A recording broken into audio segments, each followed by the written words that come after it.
Selamat datang di SMP Syubbanul Waton, sekolah berbasis pesantren yang mengintegrasikan sistem pendidikan yang berorientasi pada pengembangan kemampuan sains dan life skill, dipadukan dengan nilai-nilai luhur pesantren dalam rangka meneguhkan iman, pembentukan karakter, dan akhlak mulia. Terletak di kaki Gunung Merbabu dan berada di dalam komplek Pondok Pesantren Api Asri Tegalrejo Magelang, sehingga tercipta suasana belajar mengajar yang kondusif. SMP Syubbanul Waton menyandang predikat akreditasi A, berdiri pada tahun 2009 dengan mengusung visi membentuk peserta didik yang religius, terampil, dan unggul dalam prestasi.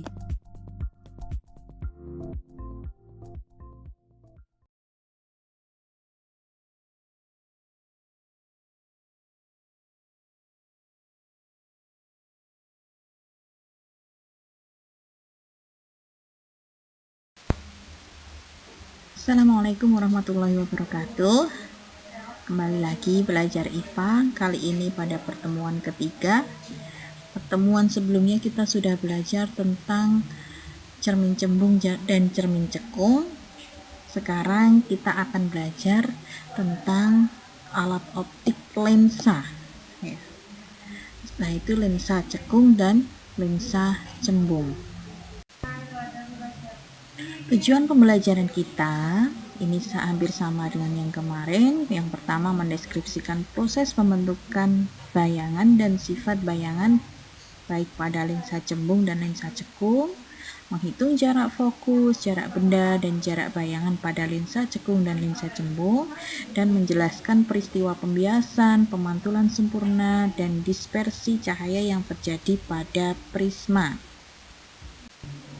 Kita mulai. Yang pertama, indeks bias suatu medium. Indeks bias pada medium itu merupakan perbandingan antara kecepatan cahaya dalam ruang hampa udara dengan cepat rambat cahaya pada suatu medium. Umumnya, laju cahaya berbeda jika memasuki material yang berbeda. Jadi misalnya ada cahaya masuk ke dalam kaca, itu kecepatannya berbeda. Laju cahaya misalnya dalam es itu sekitar 2,3 kali 10 pangkat 8 meter per sekon. Sedangkan misalnya dalam intan itu 1,24 kali 10 pangkat 8 meter per sekon. Jadi ada hubungan antara cepat rambat cahaya di udara atau dilambangkan dengan C1 dengan cepat rambat cahaya dalam kaca atau C2, dan indeks bias udara atau NU. Jadi indeks bias itu lambangnya N kalau cepat rambat C, dan indeks bias dalam kaca ini katakanlah N2 bisa dinyatakan dengan persamaan N2 per N1 sama dengan C1 per C2. Jadi berkebalikan ya. Dan nilai indeks bias udara atau NU itu 1, maka berlaku N2 sama dengan C1 per C2. Nah, cahaya itu kan juga merupakan gelombang.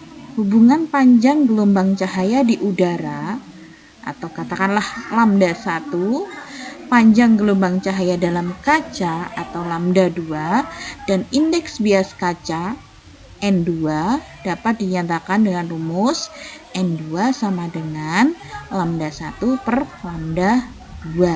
Nah, itu biasanya untuk mencari indeks bias suatu medium. Jadi bisa pakai N2 per N1 sama dengan C1 per C2. Nah, kalau indeks biasnya di udara itu sudah tentu 1, maka indeks bias mediumnya adalah C1 per C2.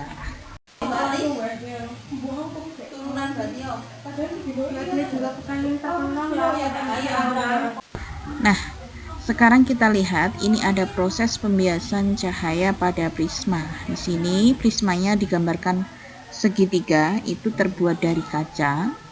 Nah, jika ada cahaya yang masuk ke kaca, kalian lihat dulu pada huruf E itu ada berkas cahaya masuk ke kaca, itu adalah berarti sinar datang digambarkan pada huruf E masuk ke kaca, kemudian ditarik garis normal tegak lurus dengan kaca.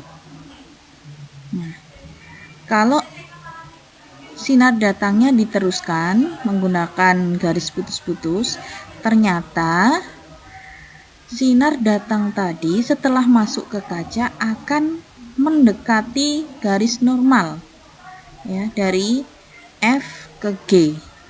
Kemudian diteruskan lagi atau dibiaskan kembali keluar kaca, berarti dari medium yang lebih rapat ke udara, ke medium yang kurang rapat. Ternyata cahaya itu dibiaskan akan menjauhi garis normal.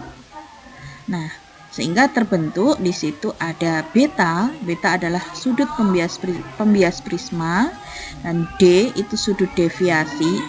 Sudut deviasi itu sudut yang terbentuk oleh perpanjangan sinar datang dan sinar bias yang keluar dari prisma. Itu sedikit gambarannya. Prisma itu merupakan benda bening yang permukaannya rata sehingga bisa terjadi pemantulan sempurna. Bisa kalian lihat di sini prisma kaca. Ternyata jika ada cahaya putih yang masuk ke dalam kaca prisma, prisma itu dapat menguraikan cahaya putih menjadi berbagai macam warna. Ada merah, jingga, kuning, hijau, biru, dan ungu. Ya. Lalu bagaimana jika pembiasan terjadi pada alat optik yang lain, misalnya pada lensa? Nah, lensa itu ada dua macamnya, ada lensa cembung dan lensa cekung. Nah, dilihat lensa cembung ini berarti cembungnya seperti ini, namanya lensa itu bagian sisinya semua bening, ya. Nah, di sini lensa cembung ada 3 macam yang terdiri dari bagian cembung-cembung atau namanya biconvex. Convex itu artinya cembung. Dan yang kedua, cembung datar atau plan convex, dan yang ketiga cembung cekung atau konkav convex. Bagian-bagian dari lensa cembung itu ada 2 sisi, ya, depan dan belakang. Jadi ruangannya pun di sini ada ruang benda dan ruang bayangan. Ruang benda itu yang berada di sebelah kiri, ruang bayangan yang di sebelah kanan dan di bawah. Kalau ruang benda yang di atas. Nah, di sini karena ada 2, maka jarak fokus dan pusat kelengkungan cerminnya pun ada 2. Ya. OF itu berarti kan ruang 1. Kalau yang di atas berarti ruang 1 benda. Kalau bendanya di sebelah kiri, maka bayangan di sebelah kanan. Misalnya benda di ruang 1, ya, di ruang 1 yang di depan lensa, maka bayangan di ruang 4. Benda di ruang 2, bayangan di ruang 3. Benda di ruang 3, bayangan di ruang 1, ya. Lensa cembung itu merupakan lensa yang memiliki nilai fokusnya positif. Jadi ini seperti cermin cekung. Nanti perhitungannya pun sama rumusnya, itu ya. Sinar-sinar istimewa pada lensa cembung ini juga ada 3. Jadi yang pertama, jika ada sinar datang sejajar dengan sumbu utama dibiaskan melalui titik fokus. Yang kedua, sinar datang melalui titik fokus kedua dibiaskan sejajar dengan sumbu utama. Dan yang ketiga, sinar datang melalui titik pusat optik akan diteruskan. Bukan dikembalikan tapi diteruskan. Lihat anak panahnya, ya. Nah, seperti itu. Jadi ini sinar-sinar yang digunakan untuk melukis bayangan pada lensa cembung. Jadi baik cermin, lensa, itu sinar-sinar istimewanya berbeda-beda, jangan disamakan. Kalian kalau mau melukiskan dilihat apakah itu cermin cembung, cermin cekung, atau lensa cembung. Maka sesuaikan sinar-sinar istimewa yang digunakan. Nah, ini contoh cara melukis bayangan pada lensa cembung. Jadi lensa cembung itu disebut juga sebagai lensa positif. Kalian gambarkan saja hanya seperti itu ya. Jadi ada tanda vertikal dan horizontal. Kemudian ini jangan lupa di atasnya tanda garis vertikal itu sebenarnya harus dikasih tanda plus ya. Jadi cukup menggambarkan seperti ini. Ini yang pertama, jika benda di ruang 1 antara O dan F2, maka ini pakai sinar istimewa yang pertama dan sinar istimewa yang ketiga. Kemudian sinar pantulnya itu diperpanjang ke belakang ya masing-masing, maka akan ketemu titiknya, titik pertemuan sinar pantulnya. Nah, disitulah terjadi bayangannya, letak bayangannya di situ. Nah, sifat bayangan jika benda di ruang 1 pada lensa cembung itu adalah maya tegak diperbesar dan benda berada di ruang 4 bayangan ya. Ini kalau bayangan itu kan yang bawah, di sini kan ruang 4. Kemudian jika benda di ruang 2, maka bayangan berada di ruang 3. Tadi masih ingat ya, ruang bayangan itu yang bawah. Di sini di ruang 3, sifatnya nyata, terbalik, diperbesar. Kemudian yang ketiga, jika benda tepat di F, di fokus, maka bayangannya itu bersifat nyata dan berada jauh tak hingga. Dan yang terakhir, jika tepat di titik P, pusat kelengkungan jari-jari, maka bayangannya yang terbentuk di titik P pula, P bayangan, dan bersifat nyata, terbalik, sama besar. Rumus pada lensa cembung ini sama dengan pada cermin, yaitu 1/F sama dengan 1/S objek ditambah 1/S bayangan. Jadi 1/F sama dengan 1 per jarak benda ditambah 1 per jarak bayangan, atau 2/R sama dengan 1/SO ditambah 1/SI. Perbesarannya juga sama, hanya di sini kalau lensa itu memiliki kekuatan lensa dilambangkan dengan huruf P. P sama dengan 1/F dengan satuannya adalah dioptri. Ya, jadi kalau lensa itu memiliki kekuatan lensa yang besarnya titik-titik dioptri. Ya, harus diingat kalau lensa cembung itu F dan R-nya bernilai positif. Ini kebalikan, kalau pada cermin itu yang positif adalah cermin cekung, kalau pada lensa adalah lensa cembung.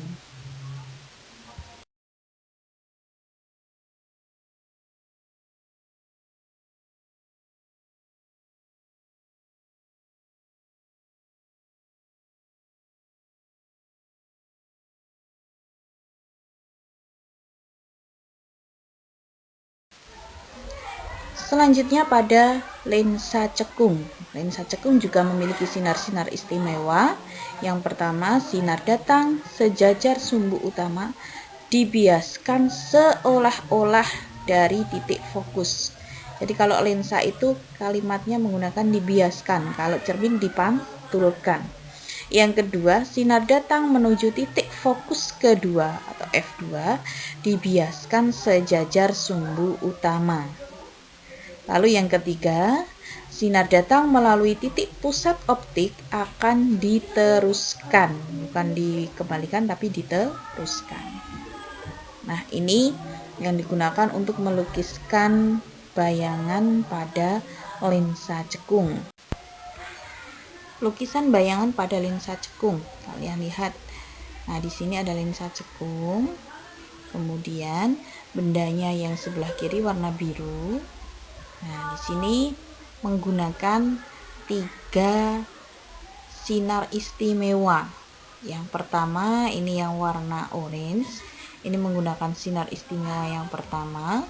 Sinar datang sejajar sumbu utama akan dibiaskan seolah-olah berasal dari titik fokus yang pertama. Lalu yang kedua warna biru, sinar datang menuju pusat kelengkungan lensa, maka akan diteruskan.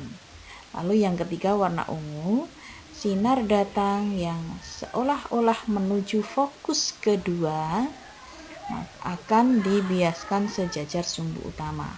Nah, di sini dari perpanjangan sinar-sinar biasnya akan ketemu titik pertemuannya. Disinilah sebagai letak bayangannya. Ternyata sifat bayangan pada lensa cekung itu adalah maya, tegak, diperkecil, dan berada di ruang satu. Jadi jaraknya lebih kecil dari f1, itu di ruang 1. Itu sifat bayangan pada lensa cekung, hanya satu ya, maya, tegak, diperkecil, dan di ruang 1.